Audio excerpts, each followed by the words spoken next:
प्यारे विद्यार्थियों, जैसा कि क्लास 12th का जब चैप्टर आपका सिलेबस शुरू होता है, तो हम लोग को सबसे पहले फिजिक्स में इलेक्ट्रोस्टैटिक यानी स्थिर वैद्युतिकी नाम का एक यूनिट को पढ़ाया जाता है, क्योंकि वही है आपका पहला यूनिट। तो अब सवाल ये है कि भाई इलेक्ट्रोस्टैटिक या स्थिर वैद्युतिकी में आपको जब डिफिनेशन बताया जाता है, तो सर के द्वारा ये बताया जाता है कि देखिए फिजिक्स का एक यूनिट है, एक ब्रांच है, जिसमें हम लोग स्टैटिक चार्ज के बारे में पढ़ते हैं, मतलब रुके हुए चार्ज के बारे में पढ़ते हैं, तभी तो इसका नाम पड़ गया इलेक्ट्रोस्टैटिक। हिंदी में स्थिर वैद्युतिकी, स्थिर मतलब रुका हुआ और वैद्युतिकी मतलब चार्ज।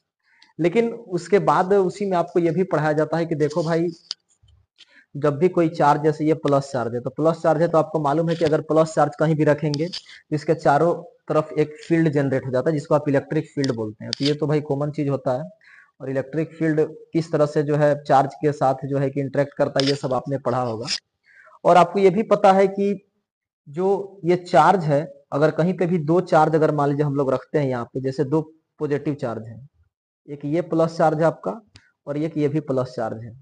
और अगर दोनों चार्ज को हम लोग एक कुछ डिस्टेंस पे रखते हैं, तो दोनों के बीच कुछ फोर्स लगता है। तो जब फोर्स लगता है ना चार्ज के बीच, देख रहे हैं चार्ज, ये प्लस चार्ज है और ये भी एक प्लस चार्ज है, तो जब दोनों चार्ज के बीच फोर्स लगेगा तो रिपल्सन होगा, विकर्षण होगा, प्रतिकर्षण होगा।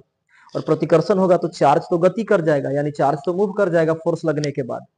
तो फिर आखिर इस चैप्टर का नाम इलेक्ट्रोस्टैटिक कैसे हम लोग कह सकते हैं? कैसे कह सकते हैं कि इसका नाम स्थिर वैद्युतिकी या इलेक्ट्रोस्टैटिक है? या फिर हमको स्थिर वैद्युतिकी या इलेक्ट्रोस्टैटिक के डिफिनेशन में कुछ चेंज लाना पड़ेगा?